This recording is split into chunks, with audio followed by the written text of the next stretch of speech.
Well, good evening. It's Sunday, the 29th of December, and I thought I'd do a little experiment. And I've got a very nice piece of analysis done on a company called TruFin plc. It's a UK-based company. And I've been using my AI assistant, Cedric, to help with this analysis. And within this, I've used a combination of AI methods. So I've used Claude and I've used NotebookLM, and the results of the combination of those are a podcast interview, which I'm going to demonstrate.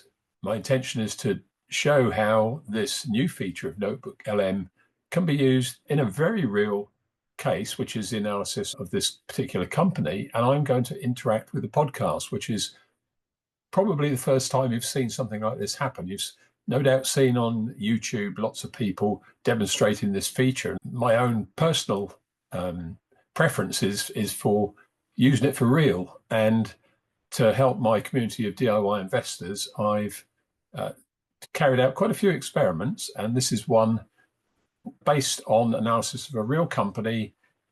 The analysis is correct as far as I've checked, and it's current as of today's date, 29th of December 2024. And I'd be interested to know what you think. So without more ado, I'm going to share my screen, and hopefully I'm going to be able to pick up Notebook LM. And you can see on the top right-hand side is the preview of the audio overview. And I'm going to go into interactive mode and then start it and interact with it. And you will hear me ask a question and interrupt the two podcasters who are doing the analysis. And you'll then hear their response. And then with luck, you'll then hear them get back on track. And then perhaps a few minutes in, I will interact again. I'll ask another question. And I'll perhaps do this 2 or 3 times during the analysis. So there's two bunches of people who might be interested in this. One is anybody that's interested in AI real use cases. And in this case, it's particular for investing. And those of you that are investors that might be interested in the companies that look like they're going places, then you can take the analysis as you find fit for your own use. So without more ado, let me just check that I've got, first of all, computer sound shared so you get good quality sound. And secondly, I'm going to go to interactive mode. And you'll see on the screen that right-hand side has changed. And I'm going to play it and then join it part the way through. All right, let's dive into the world of AI power investing today and take a close look at TruFin plc. TruFin plc, yeah, they're a UK-based fintech company that's really caught the attention of, well, you could say Cedric. Okay. Cedric, okay, not a person I'm familiar with. She's not a person, exactly. But Cedric is actually the AI research assistant. Oh, wow. That Mick Pavey uses over at diy-investors.com. And it's fascinating to watch Cedric, this AI, kind of sift through a massive amount of data Yeah. and pinpoint these potential investment opportunities. So like having a superpower research team, but just in a computer. Pretty much, yeah. And for this deep dive, Cedric's really been digging into TruFin's interim report, their trading update. Oh, hey there. How can we help? Hi, I'd like to ask a question about the sources that Cedric has used for this analysis. So perhaps you could tell me what they are? Absolutely. That's a great question. It's important to know where this information is coming from. Okay, let's unpack this. So as we mentioned, Cedric is Nick Pavey's AI assistant. And Mick Pavey is over at diy-investors.com, and he's made the information available for everyone to see. Right. Cedric actually used a few different documents to do this analysis. Specifically, he used TruFin's official interim results report from September 17th, 2024, plus a trading update from December 5th, 2024. Gotcha. And then finally, a detailed analysis that Cedric himself produced on December 29th, 2024. So that's the breakdown of where all of this is coming from. Exactly. We'll be touching on some of the key details from each of those reports as we go along. Okay. So now that we know where the information comes from, let's get back to it.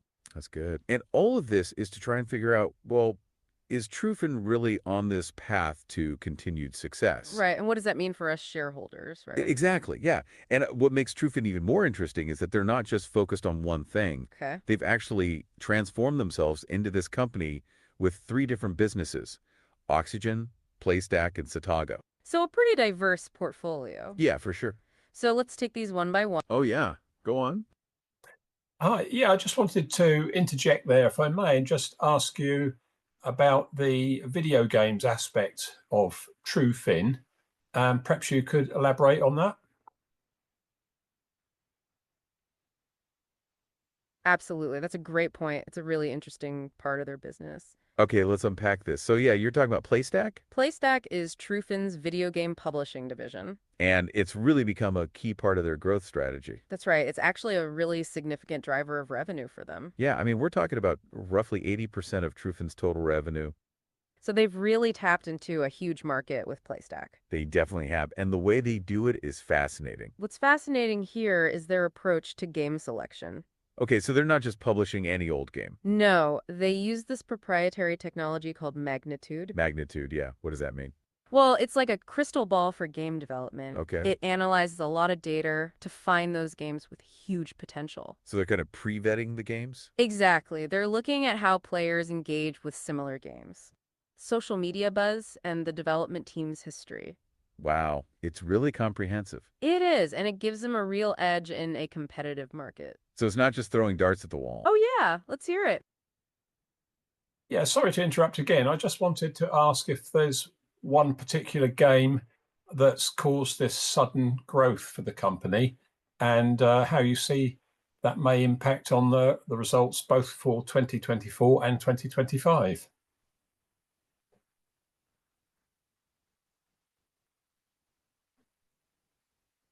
Okay, let's unpack this. So yeah, you're asking if there's one particular game that's behind all this growth. That's a really insightful question, and the answer is it's mostly down to one game, but another did play a part. Right, so while both Balatro and Abiotic Factor contributed, Balatro was the real game changer for them. Absolutely. The success of Balatro has been quite extraordinary. Yeah, I mean, it's received amazing reviews. It was nominated for Game of the Year at a major awards, which is a big deal for an indie game.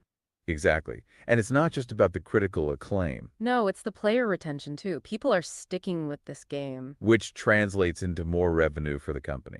And as for the impact on 2024 and 2025 results, it's significant. Right, we've seen how much Balatro's success boosted their financial performance in 2024. And Cedric's analysis suggests this momentum should continue through 2025. So that one game has really put them on a strong growth trajectory. Yes, and it demonstrates the power of their magnitude system. Yeah, magnitude is how they found the game in the first place. Now that we've addressed your question, let's get back to the rest of it. Yeah, let's see if TruFin is really on track for success. So we've talked about how important PlayStack is for TruFin. Yeah, that gaming division's really something. Now, Cedric seems really impressed with this part of the business. As he should be. I mean, PlayStack has become a real powerhouse for them. It's generating about 80% of TruFin's revenue. Wow, 80%, that's the bulk of their revenue. Yeah, it really is. So how did they get so big? Well, a couple things. First, they're really strategic in how they pick games to publish. Okay.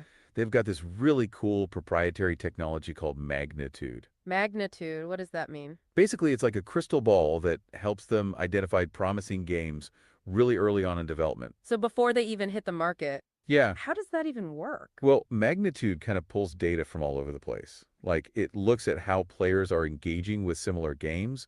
What's the buzz on social media around a game while it's being developed? Wow. Even factors in the track record of the development team. So it's not just about the game itself, it's about everything surrounding it.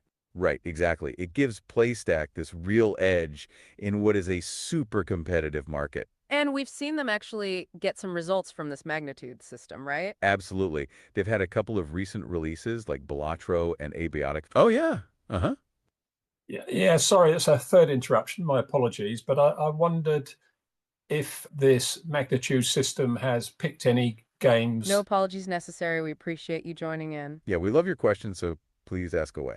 So you're wondering something about PlayStack. Yeah, you've got us curious now. What is it? And it sounds like it's something that you've already been thinking about, so that's... Yeah, I'd like to ask if their magnitude system has identified any other games which the company is pursuing.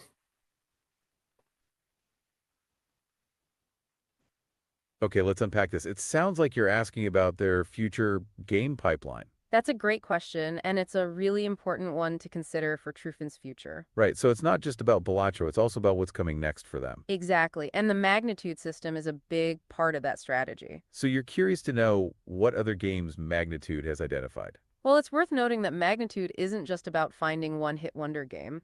Right, it's designed to consistently discover high potential games. And that's why they have an exciting lineup of games coming. So they actually have 10 new games planned for release over the next couple of years. That's across 2025 and 2026. Yeah, which really shows that they're not slowing down anytime soon. It's a testament to how well the system is working for them. Yeah, and it helps to reassure investors that PlayStack is a sustainable business. It's not just about the success of Balatro alone. So we know they have that 10-game pipeline. Right, and they've actually already secured the publishing rights to 6 new titles for 2025. Wow. And one of those is slated for release in the first quarter. Right, it demonstrates their ability to continually find and secure high potential titles. Okay, so it sounds like Magnitude is continually delivering for them. It is, and this should definitely give investors confidence in their long-term prospects. Now that we've addressed that, let's get back to the rest of it. Yes, and we can start with how important PlayStack is for TruFin's overall success. Yeah, that gaming division is really something. And as we've said, Cedric seems really impressed with this part of the business. As he should be. I mean, PlayStack has become a real powerhouse for them. It's generating the vast majority of TruFin's revenue. Yeah, 80% of the revenue. So we've talked about Magnitude and PlayStack. Right, how they use that tech to find promising games. Now let's shift gears and talk about the other divisions within TruFin. Okay, so let's move to Oxygen and their early payment services. Right, and they're very different from Play.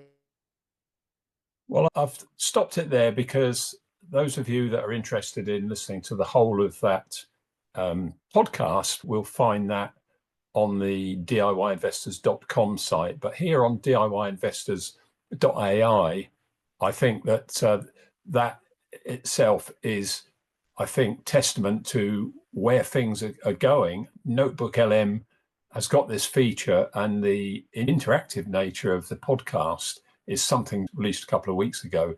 And yes, there's one or two YouTube videos showing how it works. That's fine, but this is a real use case, and I find it absolutely fascinating. I hope you do too.